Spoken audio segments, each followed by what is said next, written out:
Hello friend, welcome to my channel Yadav coaching classes. आज हम class 10th का अध्याय नंबर 3 दो चरों वाले रैखिक समीकरण युग्म को स्टार्ट कर रहे हैं। लास्ट वीडियो में हमने क्लास 10 के चैप्टर नंबर 8 ट्रिग्नोमेट्रिक्स, चैप्टर नंबर 1 वास्तविक संख्याएं, चैप्टर नंबर 2 बहुपद कर चुके हैं। अब हम अध्याय नंबर 3 को स्टार्ट करने वाले हैं, जो है दो चरों वाले रैखिक समीकरण युग्म। तो देखिए, पार्ट का नाम है दो चरों वाले रैखिक समीकरण युग्म। तो हमें पहले ये पता होना चाहिए कि दो चरों वाला रैखिक समीकरण होता क्या है। समीकरण जिसमें चरों की संख्या कितनी होना चाहिए, दो। जैसे एग्जांपल के तौर में बोले तो हम ax plus b y plus c बराबर में 0। ये एक आपका दो चर वाला समीकरण है, जहां आपके ए बी सी ये वास्तविक संख्या है।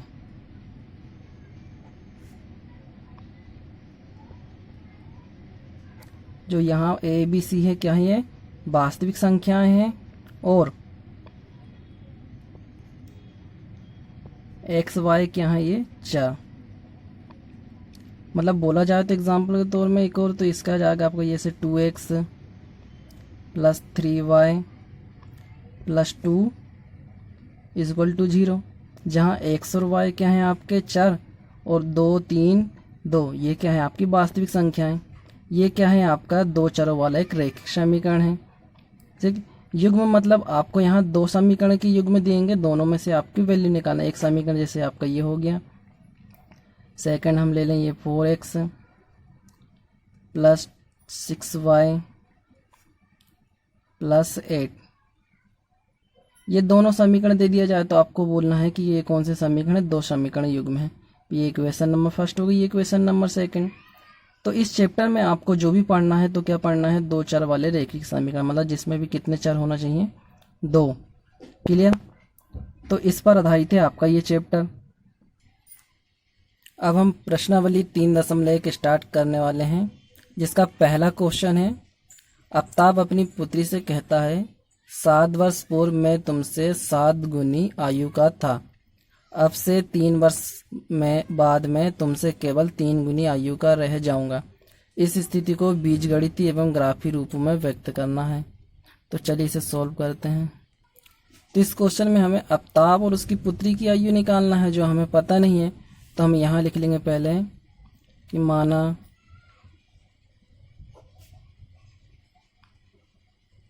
आफ्ताब और उसकी पुत्री की आयु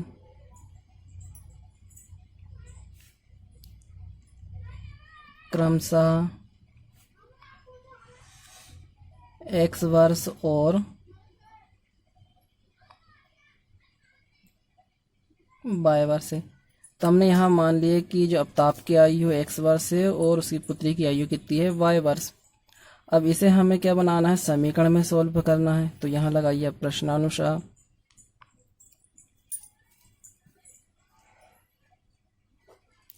तो देखिए क्या कह रहा है, आफ्ताब अपनी पुत्री से कहता है कि वो 7 वर्ष पूर्व, पूर्व मतलब पहले, तो हम ये आफ्ताब को क्या माने थे हमने, x। तो x माइनस कितना कर दीजिए आप, ये 7 इक्वल। अब उसकी पुत्री क्या थी आपकी, ये y, तो y माइनस 7। अब देखिए यहाँ क्या कह रहा है, कितने गुना बोल रहा है, 7 गुना, है ना। मैं तुमसे 7 गुना हूँ, तो यहाँ हम क्या लगा देंगे, ये 7 गुना। क्लियर। अब इसे सॉल्व करेंगे हम, तो x माइनस 7 बराबर में 7y और 7 सतैया, ये हो गया आपका 49। अब इससे क्या बनाएंगे, एक समीकरण बनाएंगे। तो x ये आपका आ गया माइनस का 7y, क्लियर।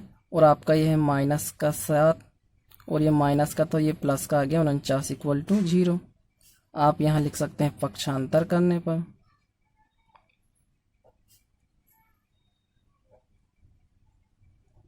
तो देखिए अब क्या हो जाएगी इक्वेशन आपकी, माइनस x माइनस 7। अब देखिए प्लस माइनस माइनस, तो आप 49 में से 7 माइनस करोगे तो आ जाएगा आपका ये 42, बड़ी संख्या का सिंबल प्लस इक्वल टू 0। ये बन जाएगी आपकी इक्वेशन नंबर फर्स्ट।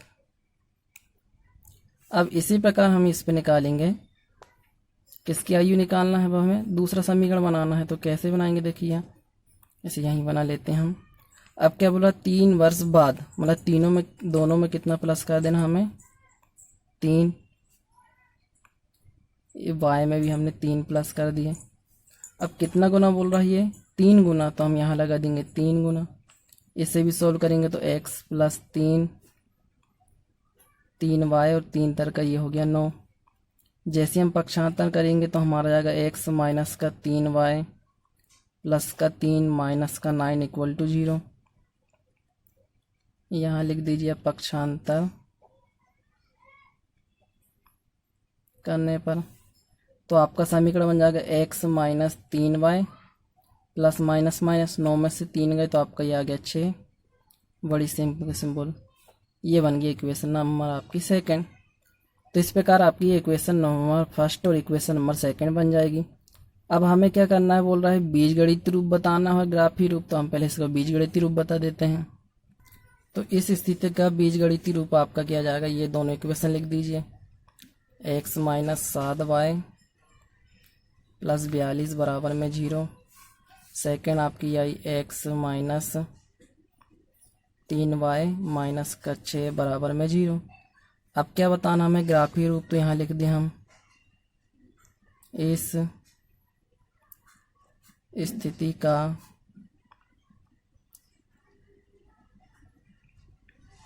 ग्राफीय रूप।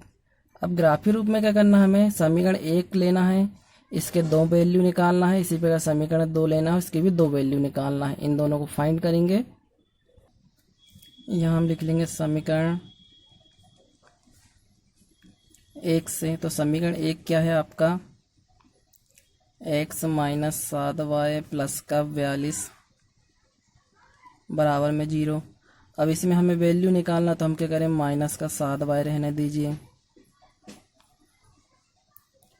इक्वल, अब माइनस का 42 है, चला जाएगा ये, और ये प्लस का x है तो ये आ जाएगा माइनस का x। अब क्या करना है हमें, अब माइनस के सिंबल हटाना है, तो आप ये कर सकते हो 7y, ये माइनस से माइनस के हो जाएगा आपका ये प्लस, और ये माइनस से हो जाएगा तो ये प्लस। अब अगले स्टेप में क्या करिए, y बराबर आपका ये हो गया 42 प्लस x बटे में आ गया ये 7। क्लियर। अब हमें क्या करना है, यहाँ पर x की वैल्यू रखना है। तो हम यहाँ लिख दें x बराबर, हम जैसे रख दें यहाँ 6। तो x की वैल्यू कितनी रख दें हम, 6। तो देखिए क्या आ जाएगा आपका आंसर, 42 प्लस 6। पहले हम 0 भी रख सकते हैं, हाँ तो चलिए 0 रख देते हैं, अपॉन में 7। देखिए क्या हो जाएगा आपका ये 42, इसको कैंसिल करोगे तो ये आ जाएगा, y की वैल्यू आपकी कितनी आ गई है 6। ये एक वैल्यू निकल गई। अब इसी प्रकार हम इसकी सेकंड निकालने, यदि हम x की वैल्यू रख दें हम यहाँ पर 7 रखने पर, तो आपका ये हो जाएगा y is equal to 42 plus 7 upon में 7, दोनों को प्लस करोगे तो आपका जाएगा 49 अपॉन 7।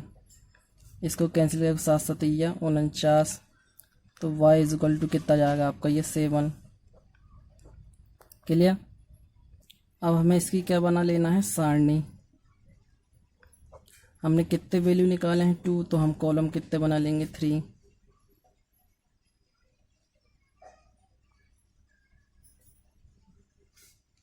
ये हो गया x y। x की वैल्यू कितना रखे थे आपने 0, आया कितना 6। x की वैल्यू 7 रखे थे, आपका आया 7। तो इस प्रकार ये पहला कंप्लीट हुआ। अब समीकरण नंबर 2 लेके सॉल्व करेंगे। इसे भी हम सॉल्व कर लेंगे तो हमारा ये समीकरण बन जाएगा आपका ये माइनस का 3y। अब ये माइनस का है तो ये बन जाएगा प्लस, ये प्लस का x है तो माइनस। क्लियर। अब क्या करना है, देखिए यहाँ क्या है, माइनस डिजिट है, तो आप इसको क्या कर सकते हैं, माइनस हटाना है तो हो गया माइनस का 6 प्लस का x। क्लियर। अब y is equal to minus का 6 प्लस x। 3 ये जो आपका मल्टीप्लाई में है अपॉन में आ जाएगा, ये बन जाएगा इस प्रकार। अब इसमें भी आप क्या रख दीजिए, x बराबर 0 रखने पर, अब x के स्थान में हम क्या रख दें 0। तो इसका सोल्व करोगे तो आपका जाएगा ये -6/3। इसको कैंसिल करोगे तो 3 दूनी 6, तो y की वैल्यू आ गई आपकी -2। अब इसी प्रकार के कर लें हम, x की वैल्यू रख दें, जैसे हम यहाँ पर 6। जैसे हम 6 वैल्यू रखेंगे तो क्या हो जाएगा, देखिए y is equal to minus का 6 प्लस का 6/0। अब इसको सॉल्व करोगे 0/0, तो आपको वैल्यू पता है इसकी क्या जाएगी आपकी, ये 0। अब इसकी भी क्या बनाने हम सारणी,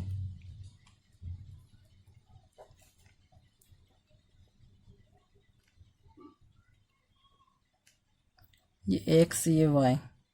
x की वैल्यू क्या रखे थे आपने 0, आया -2। 0 रखने पर, वो 6 रखने पर आपका क्या आ गया 0। अब देखिए ये दोनों टेबल आपकी जो बनी है, अब दोनों टेबल से आपको क्या बनाना है, ग्राफ। तो अब ग्राफ बनाते हैं हम। तो दोनों टेबल में देखिए सबसे बड़ा डिजिट कितना आपका 7, तो हमें 7 का ग्राफ बनाना है। इस प्रकार हम एक ग्राफ बना लेंगे। ये आपने 9th क्लास में भी कर चुके हैं, ग्राफ बनाना सीख चुके हैं। तो चलिए देखिए अब क्या बोल रहा है, x का क्या बोल रहा है 0 और y में कितना चाहिए 6। x का 0 ये है, y का 6 ये है, प्लस में हमने यहाँ एक डॉट पाड़ लिए। अब x का 7 है और y का 7 दोनों प्लस में, x का 7 ये है और y का 7 ये है, तो हम क्या करेंगे इसके जस्ट सामने एक डॉट पाड़ लेंगे।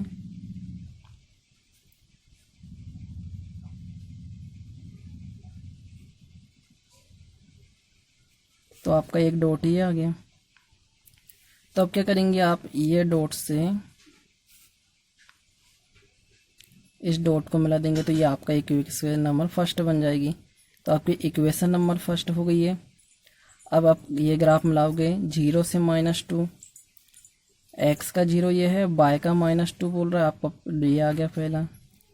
अब x का 6 है प्लस में ये है और y का 0 ये है, तो हम इस पे डॉट पाड़ लेंगे। अब हमें क्या करना है, इस पे भी इस डॉट से इस डॉट में ये रेखाएं मिल गई।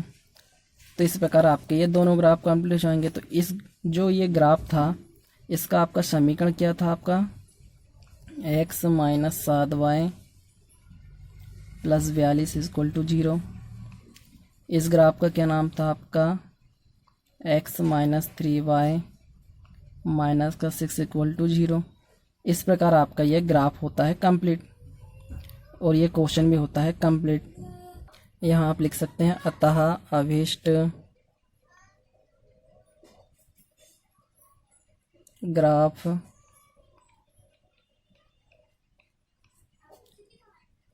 निरूपित है।